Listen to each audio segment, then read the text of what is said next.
Hey everyone, welcome back to my channel. If you are a YouTuber, influencer, or content creator earning from YouTube, brand deals, sponsorships, or even barter collaboration, then this video is for you. Most creator thinks that tax applies only when they earn through AdSense. But the truth is, every brand deals for free products and even barter collaboration can have both direct tax and GST implications.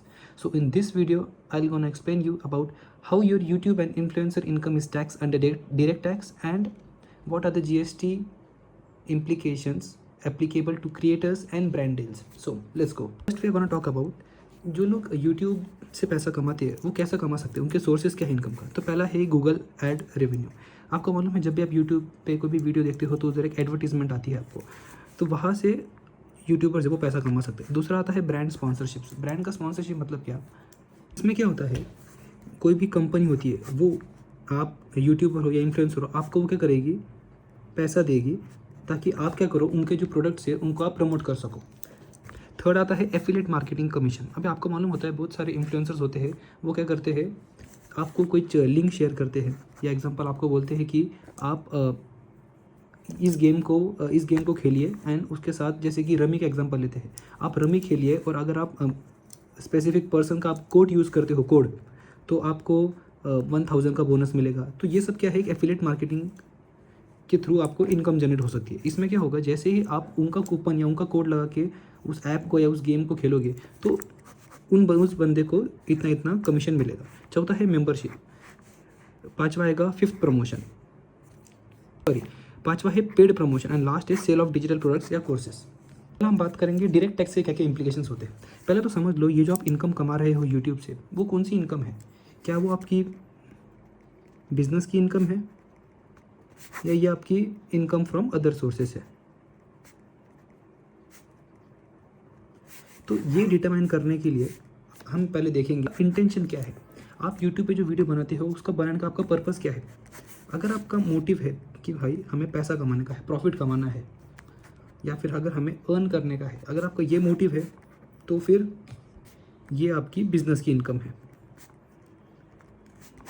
अब हो सकता है कि आपका purpose तो profit का है या आपको पैसा कमाने के लिए आप वीडियो बना, लेकिन आपका वीडियो रेगुलर नहीं है। मतलब आप आज वीडियो बना रहे हो, फिर 3 महीने बाद एक वीडियो कोई फ़र्क नहीं पड़ता। अगर आपका पर्पस प्रॉफिट का ही है तो ये बिज़नेस की इनकम मानी जाएगी। लेकिन अगर आपका पर्पस प्रॉफिट का नहीं है, यानी कि आप वीडियो बनाते हो फॉर फन या हॉबी के लिए बनाते हो, तो उस केस में आपकी ये इनकम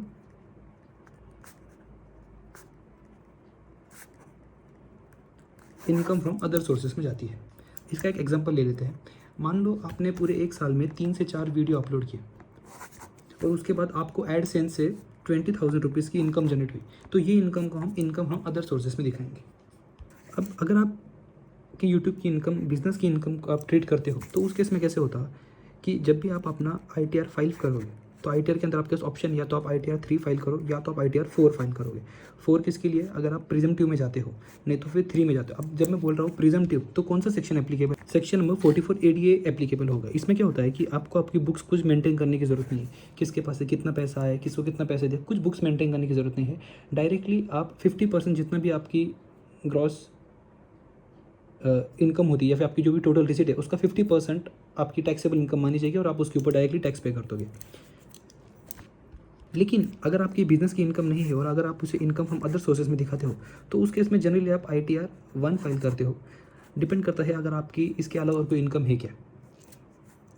अब जब आप अपने यूट्यूब की इनकम को बिजनेस की इनकम दिखाते हो, तो उस केस में क्या होता है, आपका ये प्रॉफिट एंड लॉस अकाउंट है। यहाँ पे आप दिखाओगे इनकम फ्रॉम यूट्यूब, और इसके अगेंस्ट में डेबिट साइड में आप आपके जो भी खर्चे आपने किए रहेंगे वो आप यहाँ पे डाल सकते हो। जैसे कि मान लो आपने यूट्यूब वीडियो बनाने के लिए कोई एक छोटा सा स्पेस खरीदा, उसका आपने रेंट भरा, या फिर आपने आपके इंटरनेट जो था इंटरनेट का आपने बिल भरा, इलेक्ट्रिसिटी, या फिर ट्रैवलिंग के लिए आपने कुछ एक्सपेंसेस इंकर किया तो ट्रैवलिंग का एक्सपेंस आएगा। इसके अलावा आपने कोई फ़ोन खरीदा, उसके ऊपर का जो डिप्रिसिएशन है वो आप यहाँ पे क्लेम कर सकते हो। वीडियो एडिटर के लिए या आपने थंबनेल डिज़ाइन करने के लिए अगर आपने किसी बंदे को रखा है तो उसकी जो सैलरी वगैरह होंगी वो आप यहाँ पे, तो ये सब खर्चे आप इसके अगेंस्ट में क्लेम कर सकते हो। लेकिन अगर आप उसे अपनी बिजनेस की इनकम नहीं दिखाते और उसे आप अपनी अदर इनकम में दिखाते हो, तो उस केस में आपको कोई उसका डिडक्शन नहीं मिलेगा एक्सपेंसेस का। बात करने वाले टैक्स रेट की, तो देखो,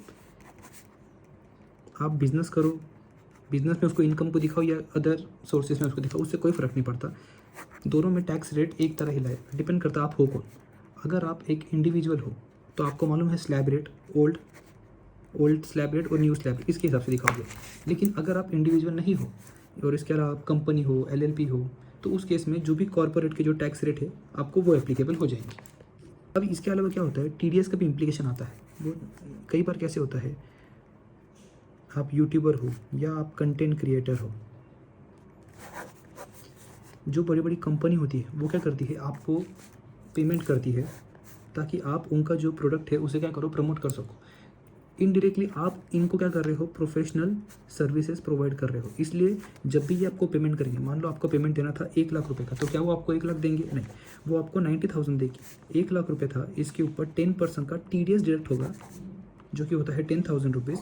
ये पैसा ये कंपनी सीधा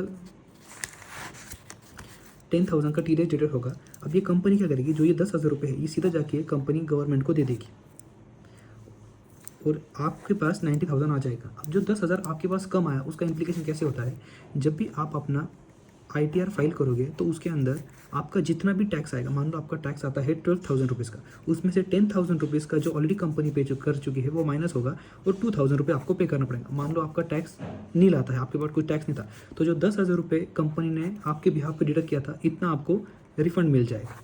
तो इस तरह ये TDS काम करता है। आपको चेक करना है कि TDS कितना डिडक्ट हुआ, तो उस केस में आप अपना 26AS चेक कर सकते हो या फिर आप AISTS वगैरह भी चेक कर सकते हो। जनरली कंपनी जब आपका TDS डिडक्ट करती है तो वो आपको सर्टिफिकेट देती है फॉर्म नंबर 16 या 16A के अंदर। 16 is for salary, 16A is for other than salary. आप फॉर्म 16A के अंदर जाके भी चेक कर सकते हो। मैं समरी बात करूँ तो देखो, आपकी जो यूट्यूब की इनकम है या जो भी आप कंटेंट क्रिएट करते हो उसकी जो भी आपकी इनकम है, अगर आप उसे अपने बिजनेस की इनकम दिखाते हो, मतलब आपका मोटिव पैसा कमाने का है, तो आप ITR 3 या ITR 4 भर सकते हो। ITR 4 ये क्या था, प्रिजम्पटिव स्कीम था, सेक्शन नंबर 44 ADA। इसमें आपको बुक्स मेंटेन करने की ज़रूरत नहीं है, यहाँ पे आपको अपनी बुक्स मेंटेन करनी पड़ेंगी। इन दोनों सेक्शन जब आप ये सेक्शन ऑप्ट करते हो ITR 3, तो इस केस में जितना भी आपने एक्सपेंसेस इनकर किया होगा आपको उसका डिडक्शन मिल जाएगा। इसके अलावा अगर आप उसे बिजनेस की इनकम नहीं दिखाते तो आप ITR 1 या ITR 2 फाइल कर सकते हैं। यहाँ पे आपको कोई डिडक्शन नहीं मिलेगा एक्सपेंसेस का। हम बात करेंगे इनडायरेक्ट टैक्स के क्या क्या इंप्लीकेशन है। देखो, यूट्यूबर्स हो, इन्फ्लुएंसर्स हो या फिर फ्रीलांसर्स हो, ये जब भी ऑनलाइन एडवर्टीजमेंट प्रोवाइड करेंगे या प्रोमोशनल सर्विसेज प्रोवाइड करते हैं, तो उस केस में GST at the rate of 18% होता है, लगता है। अब GST क्या जितने भी लोग यूट्यूबर्स हैं उन सबको GST के साथ बिल बना के देना पड़ता है? नहीं। तो समझो, GST में रजिस्ट्रेशन लेने की रिक्वायरमेंट कब आती है उसे समझते हैं। देखो, GST रजिस्ट्रेशन की रिक्वायरमेंट कब आती है, अगर आपका टर्नओवर 20 लाख रुपए से ज़्यादा है। अब एनुअल टर्नओवर की जब हम बात करें तो इसमें क्या क्या आएगा, कहा था कि इनकम के सोर्सेज क्या है, मतलब कैसे यूट्यूबर्स पैसा कमा सकते हैं। तो ये सब के जितना भी है पैसा, जब पूरा पैसा जो एक यूट्यूबर या सोशल इन्फ्लुएंसर जो कमाता है इन सभी सोर्सेज से, वो टोटल उसकी जो रिसीट्स है, अगर वो 20 लाख रुपए से ज़्यादा जाती है तो उसे GST में रजिस्ट्रेशन लेना पड़ेगा। लेकिन ये स्टेट्स की लिस्ट है, मणिपुर, मिजोरम, नागालैंड, त्रिपुरा, सिक्किम, उत्तराखंड, मेघालय, असम, अरुणाचल प्रदेश और हिमाचल प्रदेश। अगर कोई पर्सन यहाँ पे इन स्टेट्स में रहता है तो उस केस में अगर उसका एनुअल टर्नओवर 10 लाख से ऊपर गया तो उसे GST में रजिस्ट्रेशन लेना पड़ेगा। इसके अलावा अगर यूट्यूबर, फ्रीलांसर या जो सोशल मीडिया इन्फ्लुएंसर्स है वो अगर क्या करते हैं, सर्विसेज प्रोवाइड करते हैं फॉरेन के किसी क्लाइंट को, तो उसे हम एक्सपोर्ट ऑफ सर्विसेज मानते हैं और उस केस में GST का रजिस्ट्रेशन मैंडेटरी हो जाता है।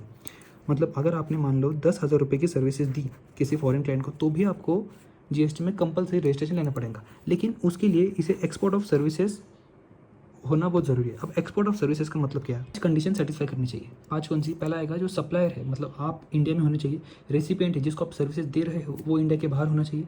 प्लेस ऑफ सप्लाई इंडिया के बाहर होना चाहिए। पेमेंट जो आपको रिसीव हो रहा है वो फॉरेन करेंसी में रिसीव होना चाहिए। और जो सप्लायर एंड रेसिपिएंट है they are not establishment of same person. अगर ये पांचों कंडीशन सेटिस्फाई होती है तो हम उसे एक्सपोर्ट ऑफ सर्विसेज मानते हैं। बात करेंगे ITC की। देखो, मान लो मैं एक यूट्यूबर हूँ, मैं एजुकेशनल वीडियोस अपलोड करता हूँ और मुझे पूरे साल भर में 25 लाख रुपए इनकम रिसीव हुई। ये इनकम कैसे हुई, मुझे यूट्यूब की जो कंपनी है उसने मेरे को 25 लाख रुपए दिए। क्यों, जो गूगल की एडसेंस होती है वहाँ से मुझे इतना पैसा अर्न हुआ। अब जो 25 लाख रुपए मैंने कमाया है ये मेरी क्या है, इनकम है। इसके अलावा मैंने क्या किया, मुझे मालूम पड़ गया था 20 लाख से ऊपर जा रहा है, तो मैंने लगी GST में रजिस्ट्रेशन ले लिया। अब GST में रजिस्ट्रेशन लेने के बाद मुझे ऐसे मालूम पड़ा कि मुझे मोबाइल लेने की गरज है, तो मैंने मोबाइल ख़रीदा। मोबाइल के लिए मैंने मान लो 1 लाख रुपये खर्चा किया, इसके ऊपर 18% GST, तो 1,18,000 का मैंने मोबाइल परचेज़ किया। तो क्या ये जो 18,000 रुपये का टैक्स था, क्या मैं इसका ITC क्लेम कर सकता हूँ? ये क्वेश्चन आता है। तो देखो, मुझे जो इनकम रिसीव हुई है वो हुई है गूगल एडसेंस के थ्रू। इसका मतलब क्या है कि मैंने सर्विसेज दी है गूगल एंटिटी को, इसलिए इसे हम एक्सपोर्ट ऑफ सर्विसेज ट्रीट करेंगे। और एक्सपोर्ट के सर्विसेज के लिए आप मैंने बहुत 5 कंडीशन सेटिस्फाई करनी पड़ती है। सप्लायर इंडिया में, सप्लायर कौन है इस केस में? मैं हूँ, मैं इंडिया में हूँ, हाँ मैं इंडिया में हूँ। दूसरा क्या बोला था मैंने? रिसिपिएंट, जिससे मैं सर्विसेज दे रहा हूँ वो इंडिया के बाहर होना चाहिए। मैं सर्विसेज किसको दे रहा हूँ? सिंस मुझे ऐड के थ्रू आए हैं रेवेन्यू, मतलब मैं गूगल को सर्विसेज दे रहा हूँ, वो इंडिया के बाहर है बराबर। जो मैं सर्विस दे रहा हूँ उसका place of supply outside India होना चाहिए, तो place of supply outside India हो रहा है। जो मुझे पैसा मिल रहा है वो देखूंगा मैं कि फॉरेन करेंसी में रिसीव हो। और पांचवा था कि हमारे बीच में कोई रिलेशन नहीं होना चाहिए, और जो मैं सर्विस ये एक्सपोर्ट कर रहा हूँ तो इसलिए वो एक्सपोर्ट ऑफ सर्विस ट्रीट होगा। एक्सपोर्ट ऑफ सर्विस इसका मतलब क्या? ये मेरा जीरो रेटेड एक सप्लाई है, इसलिए इस केस में मुझे एडसेंस की इनकम आती है, ये GST में टैक्स फ्री है, लेकिन फिर भी ये एक टैक्सेबल आउटवर्ड सप्लाई है। तो मैं क्या करूँगा? GSTR 1 फाइल करूँगा, वो भी जीरो रेटेड का नाम से करते हैं। हमारा ये 18,000 का ITC था। तो देखो, जब भी आप कोई भी गुड्स या सर्विसेज यूज़ करते हो इन द कोर्स और फर्दरनेस ऑफ बिजनेस, मतलब बिजनेस के लिए यूज़ कर रहे हो, तो उस केस में आपको उसका ITC मिलता है। मैं तो अपने बिजनेस के लिए यूज़ कर रहा हूँ, तो मुझे इसका 18,000 का ITC मिल जाएगा। लेकिन मान लो मैंने आपको इनिशियली कहा था कि आपकी यूट्यूब की जो भी इनकम आती है आप उसे या तो बिजनेस दिखा सकते हो या अदर इनकम दिखा सकते हो, इनकम फ्रॉम अदर सोर्सेज। अगर आप उसे अदर इनकम में दिखाते हो, इसका मतलब क्या है कि आप इनकम टैक्स डिपार्टमेंट को बोल रहे हो कि ये मेरा बिजनेस के लिए इनकम नहीं है।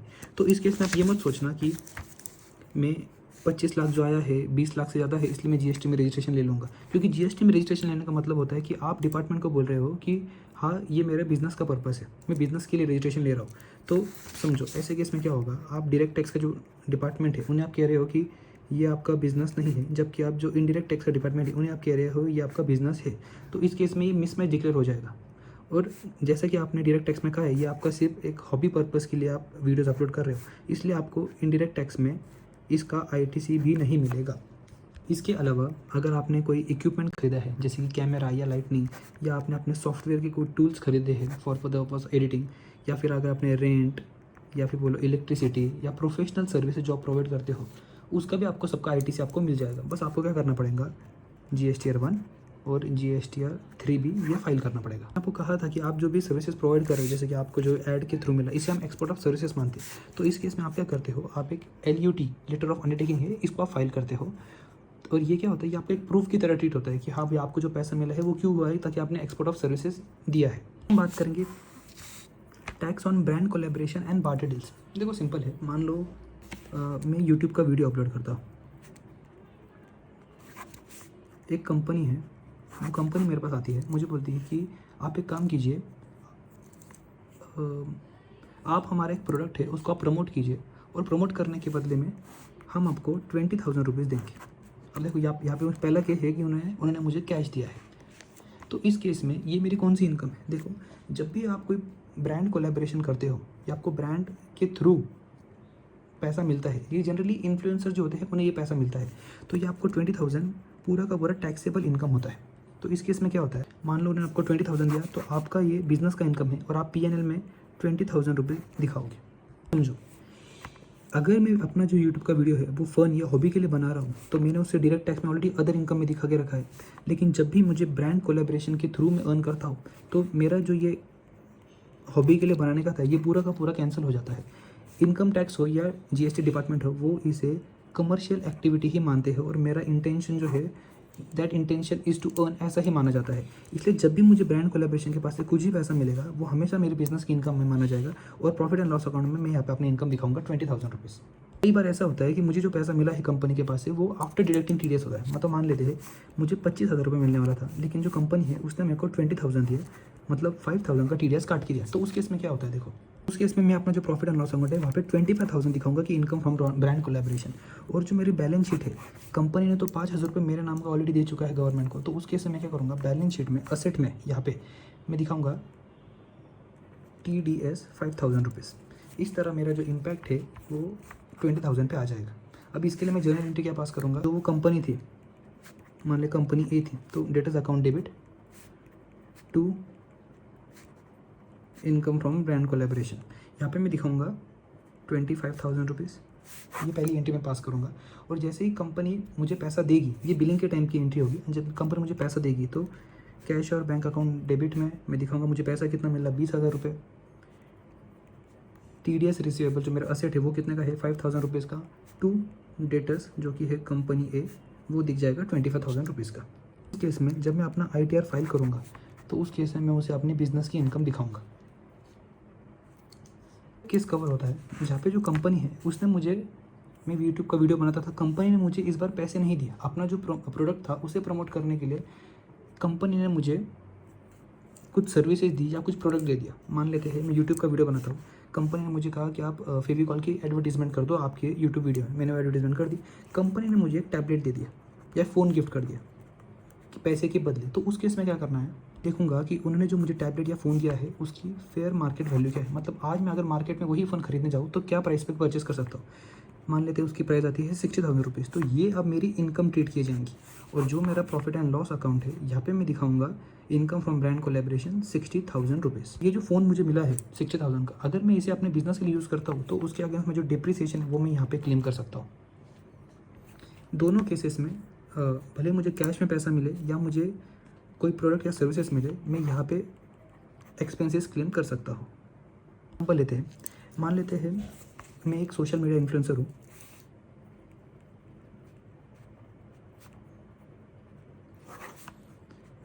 ये कंपनी के पास उनका एक वॉलेट था LP का या कोई भी कंपनी का, वो चाहते हैं मैं उनका ये वॉलेट प्रमोट करूँ।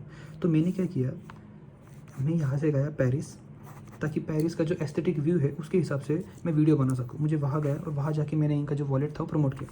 अगर मेरा पेरिस जाना purely for the purpose of business था तो उस केस में मेरे पेरिस जाने का जो ट्रैवलिंग का जो भी एक्सपेंसेस था, वहाँ पे जो होटल वगैरह का जो मैंने एक्सपेंसेस किया, वो मैं अपने PNL अकाउंट में डेबिट साइड में एक्सपेंसेस में क्लेम कर सकता हूँ। उसका पर्पस बिजनेस के लिए होना चाहिए, क्योंकि आगे जाके आपको इसी के अगेंस्ट में नोटिस आ सकती है फ्रॉम इनकम टैक्स या GST के पास से कि आप प्रूफ कीजिए कि आपने जो खर्चा किया है वो बिज़नेस के लिए ही किया है। अब मान लेते हैं आपको कैश मिलता है या आपको प्रोडक्ट या सर्विसेज मिलती है।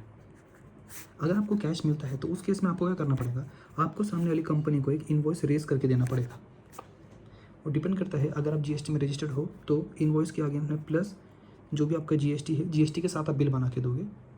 अगर जो सामने वाला ब्रांड है अगर वो भी GST में रजिस्टर्ड है तो उस केस में RCM एप्लीकेबल हो जाएगा। लेकिन अगर वो ब्रांड रजिस्टर्ड नहीं है तो आप उन्हें बिल बना के दोगे। मान लेते हैं आपको प्रोडक्ट या सर्विसेज मिलती है तो उस केस में आप क्या करोगे, जो भी उसकी फेयर मार्केट वैल्यू है उतनी अमाउंट का आप इनवॉइस इशू करके दोगे ब्रांड को। केस में भी आप GSTR 1 या 3 भी ही फाइल करोगे। GST के इम्प्लीकेशन सेम वैसे ही रहेंगे जैसे यूट्यूबर्स के लिए था। I hope you understand the video. Now अब मैं आपको कुछ प्रैक्टिकल कंप्लेंट्स के टिप बताऊंगा जो आपको याद रखनी चाहिए। ऑलवेज कीप स्क्रीनशॉट्स और emails of the brand deals और इनवॉइस। सेकेंडली, जब भी आपको कोई बार्टर इनकम मिलती है, मतलब मान लेते हैं आपको ब्रांड डील, आपने जो ब्रांड प्रमोशन किया उसके लिए आपको फ़ोन मिलता है या आपको कोई प्रोडक्ट या सर्विस मिलता है, तो उस केस में वो बार्टर इनकम है ऐसा स्पेसिफिकली आप बुक्स में मेंशन करो। एंड थर्ड है, आप ब्रांड को इनवॉइस ज़रूर इशू करना इन केस ऑफ प्रोडक्ट और सर्विसेज रिसीव्ड, मतलब उसकी जो फेयर मार्केट वैल्यू है वो। Okay, so thank you.